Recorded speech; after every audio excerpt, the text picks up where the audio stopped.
할렐루야. 아멘. 우리에게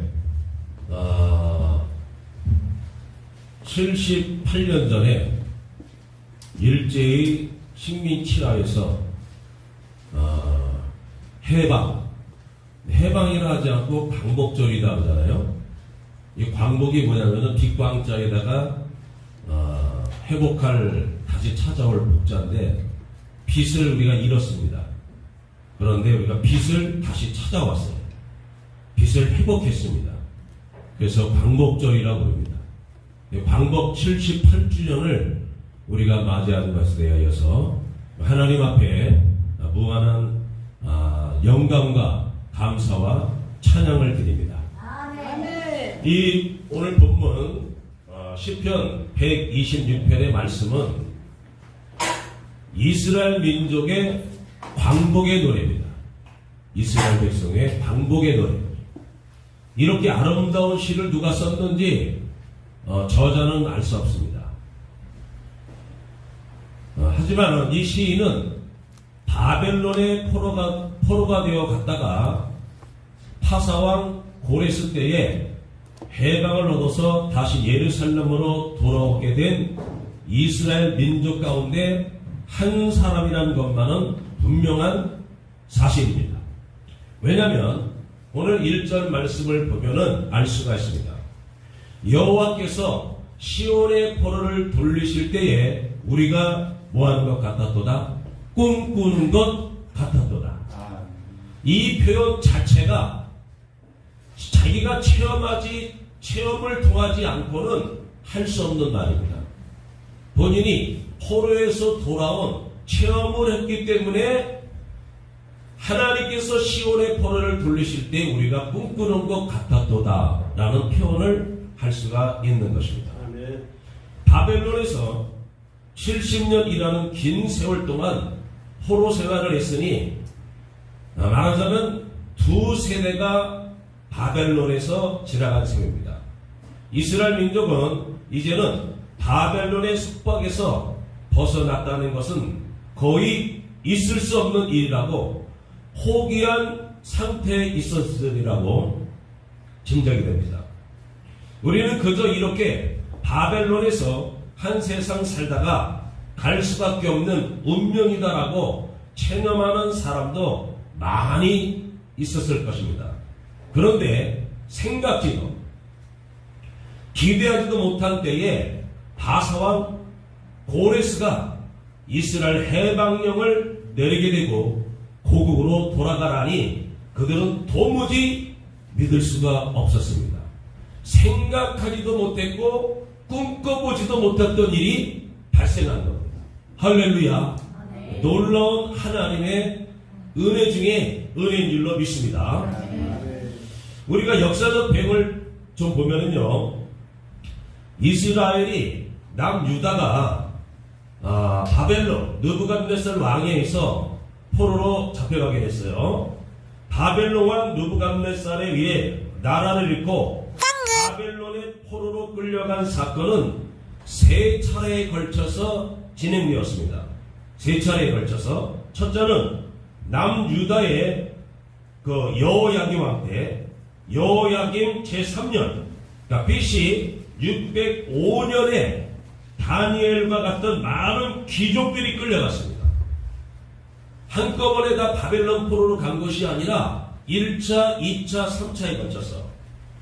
두 번째는 남유다의 여호야김 왕 때에 왕을 비롯한 지도자와 기술자들을 이 바벨론 느부갓네살 왕이 그들을 끌고 갔습니다. 세 번째는 마지막 왕인 유다의 시드기야 왕 때 BC 598년에서 586년경입니다.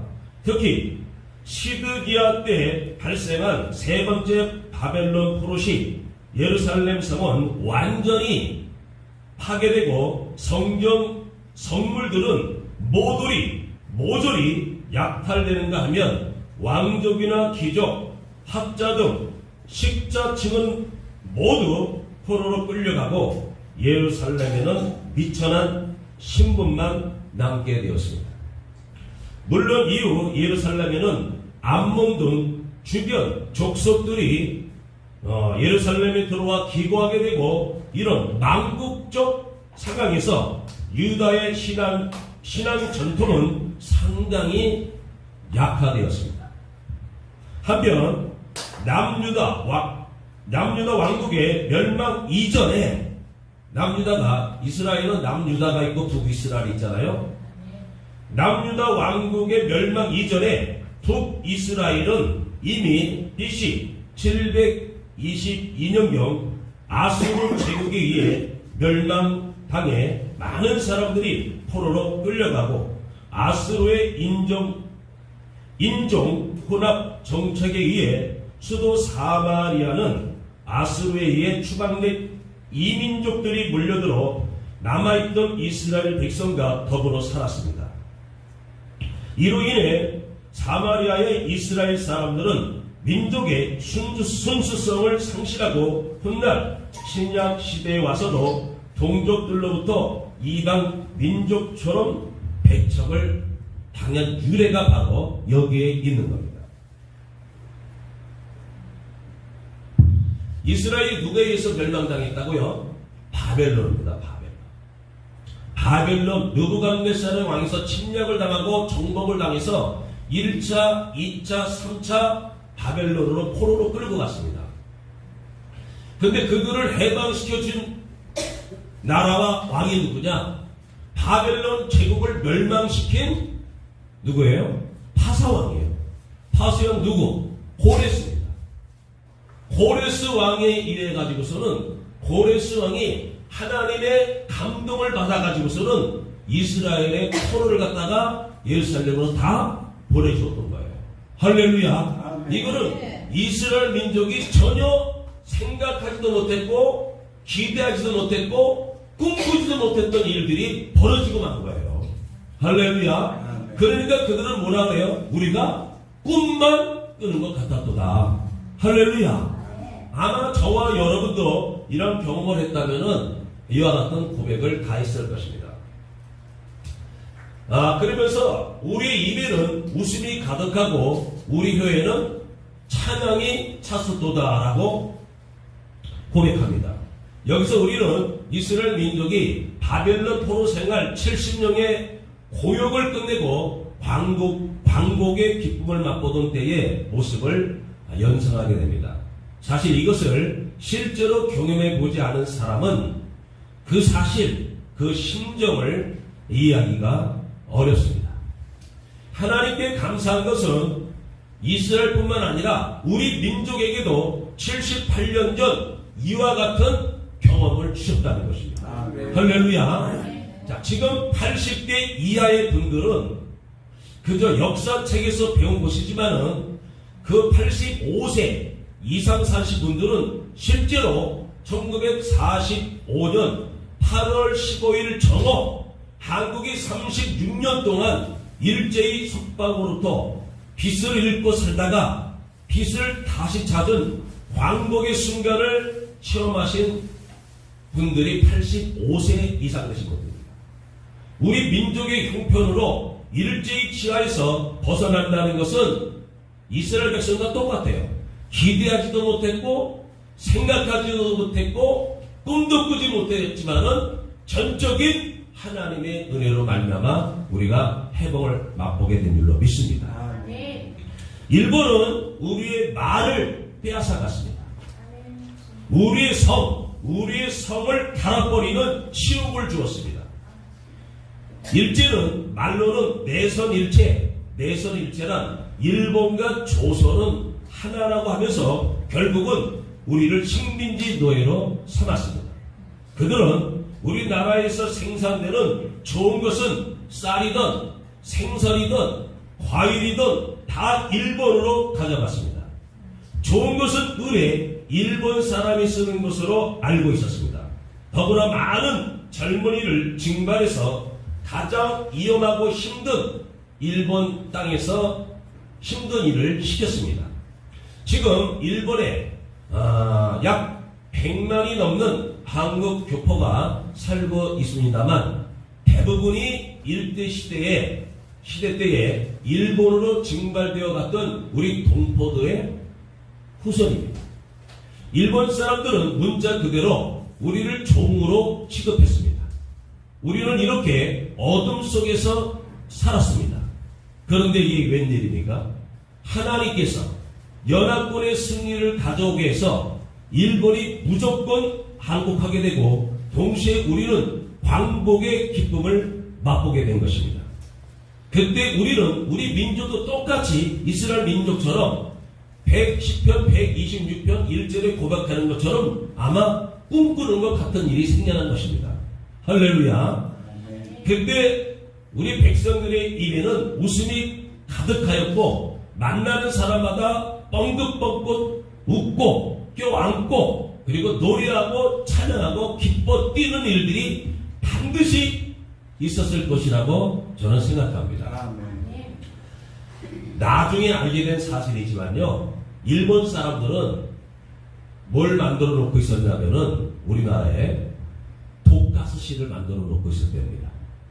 그래갖고 1945년 9월경에 한국교회의 목사들 그리고 교회 지도급 인사들을 독가스실에 다 집어넣고 죽이려고 했던 거예요. 이런 계획을 가지고 있었다는 것이 나중에 알려졌습니다. 왜 그러냐? 독립운동을 하고 만세운동을 일으킨 그 주동 세력들이 거의 누굽니까? 목사님들이고 기독교인이었습니다. 그렇기 때문에 일제의 눈에서는 이 목사들 그리고 기독교 교계 지도자들의 눈에 가시처럼 보였죠. 그래서 독가스실을 만들어 놓고 1945년 9월경에 목사들과 기독교 지도자들을 완전히 독가스실에 집어넣고 다 죽일 계획을 가지고 있었다는 것이 나중에 알게 됐다는 거예요. 할렐루야. 그런데 1945년 8월 15일 날 해방을 받게 되었으니 얼마나 감격스럽겠습니까? 할렐루야. 자, 우리가 이 감격을 우리 중에 제가 봤을 때 6.25 겪으신 분도 안 계신 것 같아요. 네. 그러니까 더더구나 8.15 해방은 겪으신 분은 없는 것 같아요. 네. 근데 저희 아버지는 저보다 연세가 40이 많아요. 제가 58년생인데 우리 아버님은 1918년생입니다. 1918년생이었기 때문에 일제 강점기를 다 지냈습니다. 그것도 북한에서 우리 어머니도 1923년도생인가 그래요. 그러니까 우리 어머니도 일제 강점기를 다 지냈고 6.25도 다 겪은 분입니다. 그리고 우리 아버지는 북한에서 살다가 공산화되니까 6.25 전쟁이 터지면서 올라가 오신 분입니다. 네, 우리 아버지나 우리 어머니는 해방의 기쁨을 충분히 알았을 거예요. 우리가 해방의 기쁨을 맛보지는 못했지만은, 자, 여러분의 삶 속에서 꿈만 같았던 일이 있습니까? 없습니까? 있습니다. 그건 뭐냐면은, 꿈만 같았던 일은, 제 경우에는 아마 여러분도 똑같았을 거라고 봅니다. 제가 43년 전 23살 나이에 하나님을 만날 때입니다. 하나님을 만나서 죄에서 해방, 마귀에서부터 해방, 아멘. 지옥에서 해방. 아멘. 이 기쁨은 우리가 1945년 8.15 해방보다도 10배, 100배, 1000배 했던 해방이었습니다. 아멘. 그런데 보편적으로 우리가 그나마 조금 알 수 있는 것은 뭐냐면은 여러분들 2002년도 한일 월드컵 알죠? 월드컵 때 시대급 감동이 이끄는 우리나라의 목표가 뭐였습니까? 월드컵에서 꿈이 뭐였어요? 모르십니까? 그렇죠. 16강 진출하는 겁니다. 16강. 이것이 꿈이었습니다. 근데 16강 진출이 이루어졌습니까? 안 이루어졌습니까? 이루어졌습니다. 16강 진출이. 그랬을 때 난리가 났습니다. 진짜 우리나라가. 축구를 통해서, 조그만 축구공 하나를 통해서 그때 전 국민이 하나가 됐어요. 서로 끌어안고 방방 뛰고 난리가 났었습니다. 그런데 16강을 넘어서 몇 강으로 가요? 8강. 와, 진짜 이거 꿈만 꾸는 것 같아. 거기서 끝나는 것이 아니라 몇 강까지? 4강까지 들어갔습니다. 4강까지. 할렐루야. 4강까지. 저는 그것을 우리 친구 교회에서, 우리 친구 교회가 큰 교회가 있거든요. 그러니까 그 빔 프로젝트로다가 크게, 화면을 크게 빔 프로젝트 쏴가지고서는 그때 교인들 수백 명하고 목사님들 모여가지고서는 그 대형 화면으로다가 그 강력을 16강, 8강, 4강 다 지켜봤습니다. 그리고 우리가 골이 터질 때마다 정말 끌어안고 기뻐 뛰고 난리가 났습니다.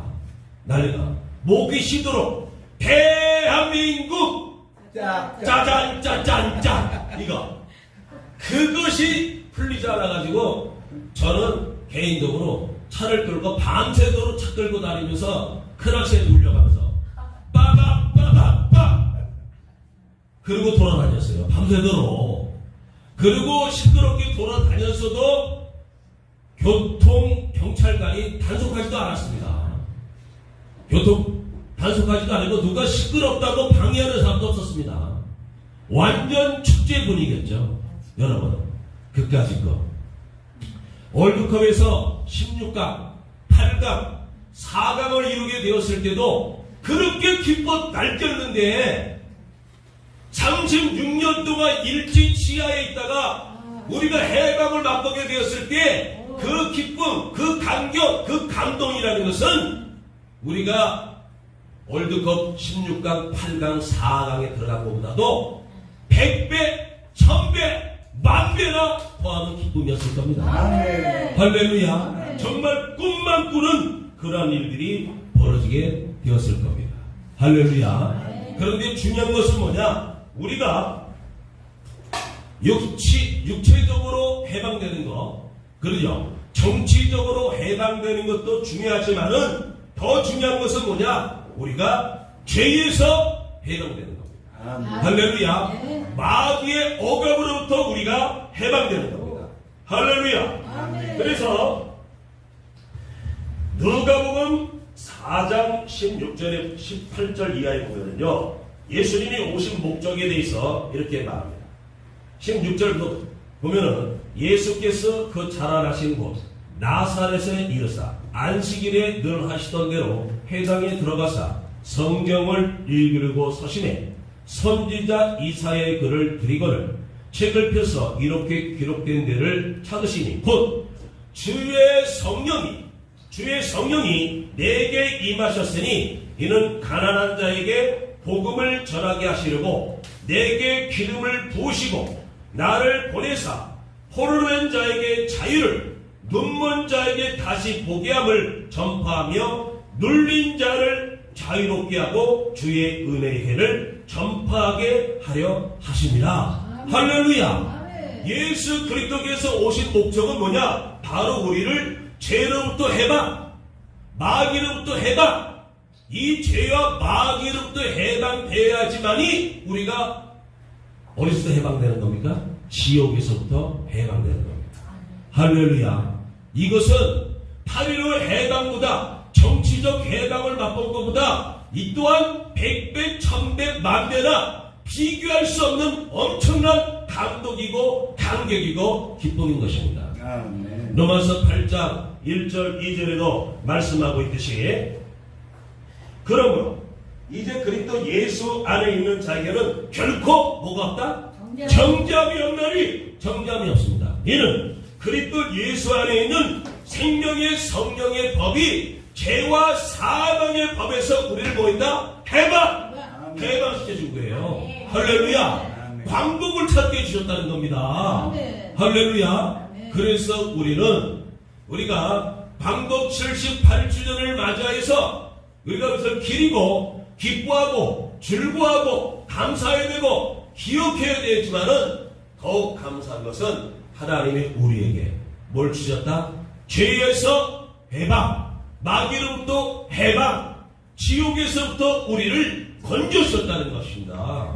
할렐루야. 우리는 이것들, 이 정치적 해방도 기쁘고 즐겁고 우리를 감격하고 감동스럽게 만들지만은 더한 것은 우리를 죄와 저주에서 사망과 지옥에서부터 우리를 해방시켜 주시기 위하여 하나님은 엄청난 값을 지불하셨죠. 그건 뭡니까? 하나님 아버지는 하나밖에 없는 독생자를 이 땅에 보내주셨다는 것이고, 이 땅에 오신 하나님의 아들 예수 그리스도는 우리를 죄와 사망과 저주와 지옥에서 해방을 주시기 위하여 우리를 대신하여 십자가에 못 박혀서 마지막 피 한 방울, 마지막 물 한 방울을 아끼지 아니하시고 다 쏟아주셨다는 것입니다.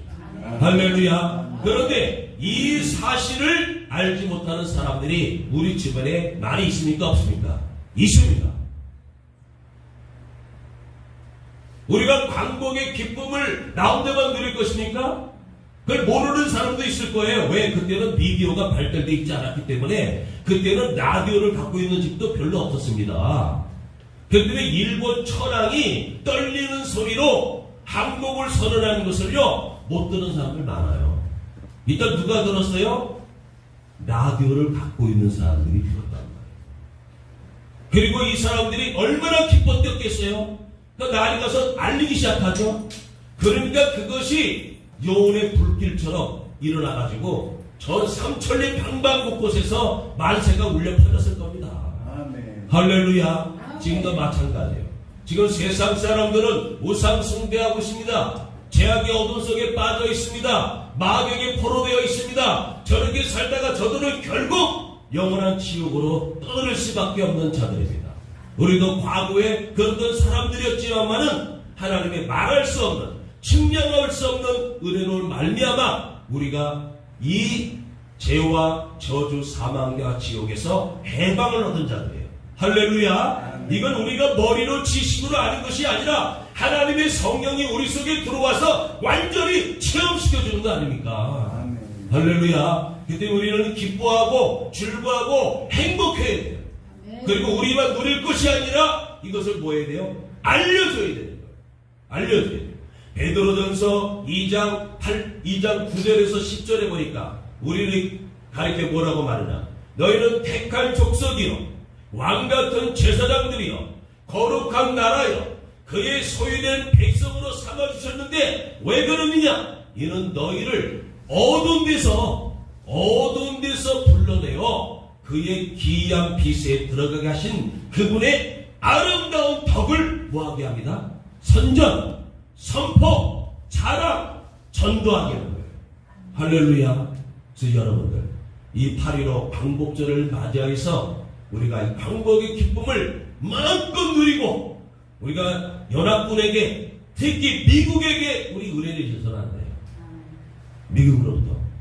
미국이 1945년 8월 6일날 히로시마에 원폭을 투하했을 때도 일본을 항복하지 않았어요. 3일 지나서 6월 9일날 나카사키에 거기 또 투하를 터뜨립니다. 그때서야 일본 천황이 무조건 항복하고 만 거예요. 할렐루야. 전적인 미국의 은혜고 더 나아가서는 하나님의 은혜인 줄로 믿습니다.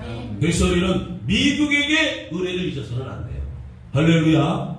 더 나아가서 우리는 이 하나님의 은혜, 전적인 하나님의 은혜입니다. 우리가 36년의 일제 치하에서 해방된 것 전적인 하나님의 은혜. 그리고 우리가 죄와 저주에서 사망과 지옥에서 해방된 것도 전적인 하나님의 은혜인 줄로 믿습니다. 그 때문에 우리는 나가서 나팔을 불고 다녀야 되는 거예요. 아멘.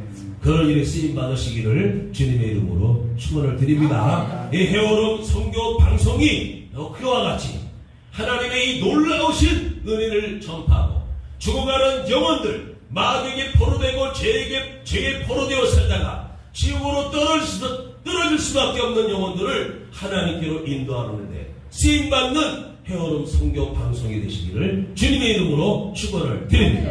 아멘.